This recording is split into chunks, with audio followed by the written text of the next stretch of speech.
अब नंद बाबा कौन है? देखिए बंधु, जीवन में जो पुत्र की प्राप्ति नंद बाबा को हुई, वो केवल और केवल ब्राह्मणों की कृपा के फलस्वरूप हुई थी। कहते कि नंद बाबा नित्य प्रति नित्य मास अपने घर में सत्यनारायण की पूजा और कथा करवाते थे। लेकिन आज जैसे ही कथा करवाने का समय आया, तो यदि घर में कोई उत्सव हो तो घर की स्त्रियां खूब श्रृंगारित होती हैं, बढ़िया से बढ़िया वस्त्र धारण करेंगी, बढ़िया से बढ़िया आभूषण पहनेंगी। अब घर में सत्यनारायण की पूजा है, तो यशोदा मैया ने भी खूब सुंदर श्रृंगार किया और श्रृंगार करके आज अपने चेहरे पर घूंघट कर लिया।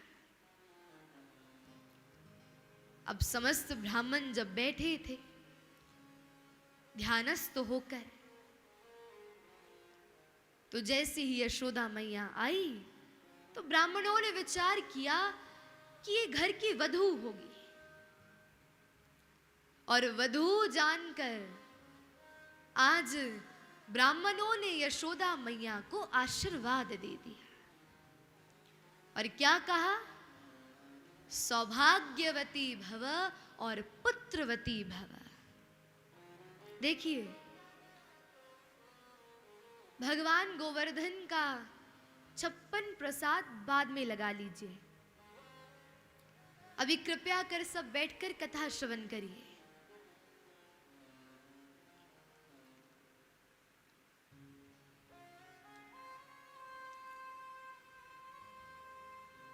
आज जैसे ही ब्राह्मणों ने यशोदा मैया को देखा और यशोदा मैया को देखकर जब आशीर्वाद दिया पुत्रवती भव का, तो नंद बाबा कोने में खड़े थे और सुनकर हंसने लगे। बोले, अरे ब्राह्मण देवता, अब तो ये कदापि संभव नहीं। मैं तो 80 वर्ष का हूं ही, लेकिन ये मुझसे केवल 2 महीने छोटी है। तो अब तो जीवन में पुत्र की प्राप्ति होना एक प्रकार से असंभव सा प्रतीत होता है। ब्राह्मणों ने कहा कि हमारे द्वारा दिया गया आशीर्वाद कभी भी निष्फल नहीं होता, इसलिए नंद बाबा आप चिंता मत करिए। आपकी पुत्र प्राप्ति के लिए हम 11 दिनों का अनुष्ठान करेंगे, और अनुष्ठान तो करेंगे ही, लेकिन जाते समय आपको एक मंत्र देकर जाएंगे और नित्य प्रति अपनी गौशाला में जाकर उस मंत्र का जाप करना। अब 11 दिनों का ब्राह्मणों ने अनुष्ठान किया पुत्र की प्राप्ति के लिए, और 11 दिनों उपरांत नंद बाबा को एक मंत्र दे दिया। देवकी सुत गोविंद वासुदेव जगतपते देहि में तनयम कृष्ण त्व अहम शरणम गतः। अब नित्य प्रति नंद बाबा प्रातः उठते और जाकर गौशाला में इस मंत्र का जाप करते।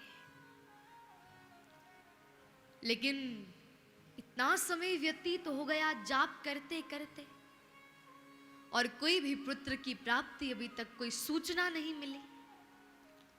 तो अब जाते तो मंत्र का जाप करने, एकाग्रता तो होती मंत्र में, लेकिन जाप करते करते देवकी सुत गोविंद वासुदेव जगतपते जैसे ही उच्चारण करते, तो ना जाने इतनी चिंता है तो स्वतः मुख से यही निकलता, अरे अभी तो भयो ना है, अभी तो भयो ना है, ना जाने कब होगा। इस चीज का जाप करने लगते। लेकिन आज भगवान ने कृपा कर नंद बाबा के घर में स्वयं पुत्र बनने का एक निर्णय किया। देखिए बंधुओं, यदि संसार में व्यक्ति को पुत्र की प्राप्ति ना भी हो और पुत्र की प्राप्ति हेतु यदि सांसारिक कारण हो, तो इससे तो बढ़िया है कि व्यक्ति का पुत्र हो ही नहीं, वो भगवान को अपना पुत्र बना ले। लेकिन यदि संसार में एक दंपति अध्यात्म पक्ष के लिए, भगवत स्मरण के लिए, भगवत आराधना के लिए अपना उत्तराधिकारी चाहता है, तो सहज ही भगवान स्वयं उसके घर पुत्र बन आने के लिए सदैव तत्पर रहते हैं। अब नंद बाबा का कोई ये विचार नहीं था कि अरे मेरी वंशावली कौन चलाएगा, मेरे इस व्यापार को, मेरे इस पूरे प्रॉपर्टी को कौन संभालेगा। ऐसा कोई भाव नहीं था। लेकिन भाव क्या था? बोले विष्णु आराधनार्थाय, कि जितने भी ब्राह्मण नित्य प्रति नंद बाबा के घर में आते हैं, 9 लाख गैया है, अरे आदि पूरे ब्रज का ध्यान रखते हैं, तो यदि नंद बाबा की मृत्यु हो भी गई, तो यदि पुत्र होगा वो इन सब भावों को सहज संभाल लेगा। इसीलिए इसी कारण हेतु नंद बाबा पुत्र की प्राप्ति करना चाहते थे। और वैसे नंद बाबा का क्या तात्पर्य है?